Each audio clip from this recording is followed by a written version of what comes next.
स्वागत है आप सभी का हमारे आज के क्लास में। बात करें हम अपने पिछले क्लास के बारे में जो हमने सैटरडे को लिया था, जिसमें हमने नाउन के दो इम्पॉर्टेंट जो टाइप्स होते हैं, काउंटेबल एंड अनकाउंटेबल नाउन, इसके बारे में कुछ इम्पॉर्टेंट चीज़ें आप लोगों को बताई थी और इसके कुछ एग्जाम्पल्स हमने देखे थे जिनको हम अपने डेली लाइफ में जो भी कन्वर्सेशन वगैरह होता है वहाँ पे यूज़ कर सकते हैं, वो भी बिल्कुल सही तरीके से। और पिछली क्लास में हमने आपसे ये भी पूछा था कि यदि आपको नाउन के जो पहले 5 प्रकार और होते हैं इसके बारे में यदि और डिटेल में जानना है, अच्छे से सीखना है तो बताइएगा। तो आज हम उसी के बारे में बात करने वाले हैं कि नाउन के जो 5 प्रकार और होते हैं जिनके बारे में आप सभी ने स्कूल में ज़रूर पढ़ा है, उसी के बारे में कुछ इम्पॉर्टेंट चीज़ें आज के क्लास में और जानने वाले हैं। अब हो सकता है कि इनमें से बहुत सारी चीज़ें आपको पहले से पता हो और यदि कुछ चीज़ें आपको पता नहीं होंगी वो बहुत अच्छी बात है, आज हम सीखेंगे यहाँ पे। चलिए बात कर लेते हैं काइंड्स ऑफ नाउन, या फिर आप टाइप्स ऑफ नाउन भी बोल सकते हैं इसको। जैसा कि आप सभी को पता है, पहले जो 5 प्रकार होते हैं, proper noun, common noun, material noun, collective noun और एब्स्ट्रैक्ट नाउन। यदि हम इन पांचों को हिंदी में कहें तो प्रॉपर नाउन मतलब हो जाएगा व्यक्तिवाचक संज्ञा, कॉमन नाउन मतलब जातिवाचक संज्ञा, मटेरियल नाउन मतलब पदार्थवाचक संज्ञा, कलेक्टिव नाउन इसका मतलब होता है समूहवाचक संज्ञा, और लास्ट है एब्स्ट्रैक्ट नाउन मतलब कि भाववाचक संज्ञा। मान लीजिए मैं आप लोगों को 20 ऐसे वर्ड बता देता हूं और मैं आपसे बोलूं कि इन पांचों में से कौन सा वो प्रकार है। मतलब कि आपको कुछ वर्ड्स दिए जाएंगे और आपको पहचानना पड़ेगा कि वो किस टाइप का प्रोनाउन है, मतलब नाउन है। तो आप यदि चाहते हैं कि आप आसानी से पहचान सकें तो इस क्लास को बहुत ही अच्छे से देखिएगा आप लोग। उसके बाद जो मैं होमवर्क में क्वेश्चन भेजूंगा आप लोगों को, यदि आप सारे क्वेश्चन के आंसर सही देते हैं तो इसका मतलब आपने नाउन के जो ये 5 प्रकार हैं जो हम आज सीखने वाले हैं, इनके बारे में आपने जान लिया है। तो शुरू करते हैं नाउन के पहले प्रकार से। पहला प्रकार है प्रॉपर नाउन, जिसका मतलब होता है व्यक्तिवाचक संज्ञा। मतलब कि किसी व्यक्ति, स्थान या वस्तु के नाम को प्रॉपर नाउन कहते हैं। मतलब कि मान लीजिए कोई व्यक्ति है जिसका कोई नाम रखा गया है, कोई स्थान है, कोई जगह है जिसका नाम रखा गया है, या फिर कोई वस्तु है जिसका नाम रखा गया है, उसको प्रॉपर नाउन कहते हैं। इसको और अच्छे से समझाऊं मैं तो ये कह सकते हैं कि जब हम किसी एक के बारे में, एक विशेष के बारे में ही बात करते हैं तो उसे हम प्रॉपर नाउन कह सकते हैं। जैसे कि Ram is a good boy, यहाँ पर राम जो वर्ड है ये प्रॉपर नाउन में आएगा क्योंकि हम सिर्फ एक के बारे में बात कर रहे हैं। दूसरा है नर्मदा इज़ अ रिवर, यहाँ पे जो नर्मदा है ये किसका नाम है? एक नदी का नाम है, तो इसलिए ये भी क्या कहलाएगा? Proper noun. I read the Ramayana every day, अब यहाँ पे जो वर्ड है रामायण ये भी तो एक नाम है, हम एक बुक की ही बात कर रहे हैं, दूसरे बुक की नहीं, इसलिए यहाँ पे ये भी प्रॉपर नाउन कहलाएगा।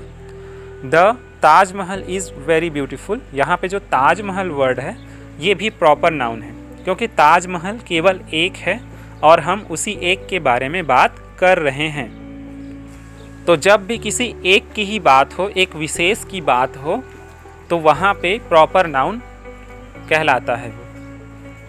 अब यहाँ पे मान लीजिए आपका ये क्वेश्चन है कि राम तो बहुत सारे लड़कों का नाम हो सकता है, किसी एक का नहीं, तो क्या ये प्रॉपर नाउन है? तो बिल्कुल है, क्योंकि राम भले ही बहुत सारे लड़कों का नाम हो सकता है, लेकिन यहाँ पे जिस राम के बारे में बात हो रही है कि Ram is a good boy, वो एक ही है, एक ही लड़के की बात हो रही है, इसलिए वहाँ पे राम जो है प्रॉपर नाउन में आएगा।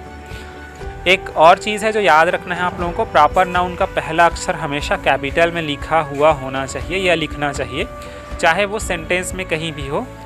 मैंने क्लास में भी कई बार स्टूडेंट से ये बात कही है कि जब भी आप नाम लिखते हैं, चाहे आप किसी व्यक्ति का नाम लिखें, अपना नाम लिखें, किसी स्थान का, जगह का नाम लिखें, उसका जो पहला लेटर है, पहला अक्षर है, वो हमेशा कैपिटल लेटर से ही शुरू होना चाहिए। जैसे आप ऊपर एग्जाम्पल में भी देख रहे हैं, राम, नर्मदा, रामायण या फिर ताजमहल, ये जो सारे वर्ड्स हैं इनका जो पहला लेटर है वो कैपिटल लेटर से शुरू हुआ है। तो इसको भी आप ज़रूर याद रखिएगा। जब भी कभी सेंटेंस लिखते हैं आप, चाहे कंप्यूटर में लिखें या फिर नोटबुक में, तो वहाँ पे कोई भी प्रॉपर नाउन है तो उसका पहला लेटर आपको कैपिटल में ही लिखना है। ये छोटी छोटी बातें होती हैं जिनका आप ध्यान रखेंगे तो बहुत अच्छी बात है। नाउन का दूसरा प्रकार है कॉमन नाउन, जिसको हिंदी में कहते हैं जातिवाचक संज्ञा। जिस नाउन से एक प्रकार की सभी वस्तुओं का बोध हो या फिर जानकारी हो, अर्थात सारी जाति का बोध होता हो, वह क्या कहलाता है? कॉमन नाउन कहलाता है। एग्जाम्पल के लिए, we go to school every day, यहाँ पे जो स्कूल वर्ड है ये कॉमन नाउन है, क्योंकि यहाँ पे एक स्कूल की बारे में बात नहीं हो रही है, सारे स्कूल के बारे में बात हो रहा है, या फिर सारे जो स्कूल हैं उसकी जानकारी हमें यहाँ पे हो रही है। मान लीजिए यहाँ पे किसी एक स्कूल की बात होती, जैसे कि किसी एक स्कूल का नाम लिया जाता, तो वहाँ पे वो प्रॉपर नाउन होता, लेकिन यहाँ पे केवल स्कूल है इसलिए ये कॉमन नाउन होगा। दूसरा है द डॉग रन्स, यहाँ पे जो डॉग वर्ड है ये भी कॉमन नाउन में आएगा, क्योंकि यहाँ पे जब डॉग बोला जाता है तो हम किसी एक डॉग के बारे में बात नहीं कर रहे हैं, पूरे के पूरे जितने भी डॉग हैं उसकी जानकारी हमको होती है, इसीलिए डॉग भी कॉमन नाउन में आएगा। डॉग के अलावा कैट, काऊ, मतलब जितने भी जानवर हैं वो कॉमन नाउन में आते हैं। हाँ, यदि मान लीजिए आपने किसी डॉग का नाम टॉमी या फिर कुछ और रखा है तो वो जो वर्ड है वो प्रॉपर नाउन में आएगा, क्योंकि जब आप किसी डॉग का नाम रख देते हैं तो वहाँ पे केवल एक की ही बात हो जाती है, इसलिए वो प्रॉपर नाउन में आ जाता है। कॉमन नाउन के कुछ और एग्जाम्पल हैं, जैसे चेयर, कंप्यूटर, मोबाइल। मतलब वहाँ पे हम चेयर या मोबाइल बोलें तो किसी एक मोबाइल या चेयर के बारे में बात नहीं हो रही है, सारे चेयर और सारे मोबाइल आ रहे हैं उसमें, इसीलिए वो भी कॉमन नाउन कहलाता है। तीसरा प्रकार है मटेरियल नाउन, पदार्थवाचक संज्ञा। जिस संज्ञा से उस पदार्थ या वस्तु का बोध होता है जिससे कोई दूसरी वस्तु बनाई जाती है, जिसे नापा या तोला तो जा सकता है किंतु काउंट नहीं किया जा सकता, गिना नहीं जा सकता है। एग्जाम्पल के लिए gold, iron, silver, rice, milk. अब इन एग्जाम्पल्स को थोड़ा ध्यान से समझते हैं। जैसा कि आप सभी को पता है, गोल्ड, आयरन या फिर जो सिल्वर हैं, ये जो है तत्व में आते हैं, धातुओं में आते हैं, जिनसे बहुत सारी चीज़ें बनाई जाती हैं, चाहे वो आभूषण हो या फिर दूसरी सारी चीज़ें, इसलिए ये भी मटेरियल नाउन में आएगा। यहाँ पे राइस और मिल्क भी है, जैसा हमने यहाँ पे बात किया कि जिसे हम नाप या तोल तो सकते हैं लेकिन गिन नहीं सकते। जैसे चावल खरीदते हैं या दूध खरीदते हैं तो हम एक चावल, दो चावल ऐसा नहीं बोलते, बल्कि उसको नाप के बताते हैं, 1 किलोग्राम या फिर 1 लीटर करके। मटेरियल नाउन का प्रयोग हमेशा एक वचन में होता है, मतलब कि आप इसको गोल्ड्स, आयरन्स, सिल्वर्स ऐसा नहीं बोल सकते, या मिल्क्स भी नहीं बोल सकते, ये केवल एक वचन में ही होगा। अब यहाँ पे एक क्वेश्चन आता है, कन्फ्यूज़न होता है कि मान लीजिए हम चेयर या टेबल के बारे में बात करें, वो भी तो एक वस्तु है, तो क्या वाचक संज्ञा में आएगा? तो ऐसा नहीं है। चेयर या फिर टेबल जो है पदार्थवाचक संज्ञा में नहीं आता है, क्योंकि वो तो किसी दूसरी चीज़ से बनाई गई है। मतलब कि टेबल या फिर जो चेयर है वो किसी दूसरी चीज़ से, प्लास्टिक या लकड़ी से बनाई गई है, तो वहाँ पे वो पदार्थवाचक संज्ञा में नहीं बल्कि जातिवाचक संज्ञा में आता है। चौथा प्रकार है कलेक्टिव नाउन का, मतलब कि समूहवाचक संज्ञा। जिस संज्ञा से समूह, मतलब कि एक ग्रुप का जानकारी होता है या फिर बोध होता है, उसको हम कलेक्टिव नाउन के अंतर्गत रखते हैं। इसके कुछ एग्जाम्पल्स देख लेते हैं, जैसे कि क्लास हो गया, आर्मी हो गया, स्टाफ, क्राउड या फिर लाइब्रेरी। क्लास मतलब ध्यान में क्या आता है, क्लास सुनते हैं कि वहाँ पे बहुत सारे स्टूडेंट हैं, मतलब स्टूडेंट का ग्रुप है, तो वहाँ पे वो क्लास हो गया। आर्मी मतलब कि बहुत सारे जो सैनिक हैं उनका ग्रुप हो गया। स्टाफ में भी ग्रुप ही आता है, क्राउड, भीड़ मतलब कि बहुत सारे लोगों की भीड़ है तो वहाँ पे लोगों का ग्रुप हो गया। या फिर लाइब्रेरी, जहाँ पे केवल एक किताब नहीं बहुत सारे किताबें होती हैं, इसलिए वहाँ पे किताबों का ग्रुप हो गया, इसलिए उसको लाइब्रेरी भी कलेक्टिव नाउन मतलब समूहवाचक संज्ञा में आता है। पांचवा प्रकार है नाउन का एब्स्ट्रैक्ट नाउन, जिसको हिंदी में कहा जाता है भाववाचक संज्ञा। भाववाचक संज्ञा उन गुणों का नाम है जिन्हें हम अनुभव तो कर सकते हैं लेकिन टच नहीं कर सकते, छू नहीं सकते। ये मन में उठने वाले कोई भाव हो सकते हैं या फिर किन्हीं का गुण हो सकता है, दोष हो सकता है।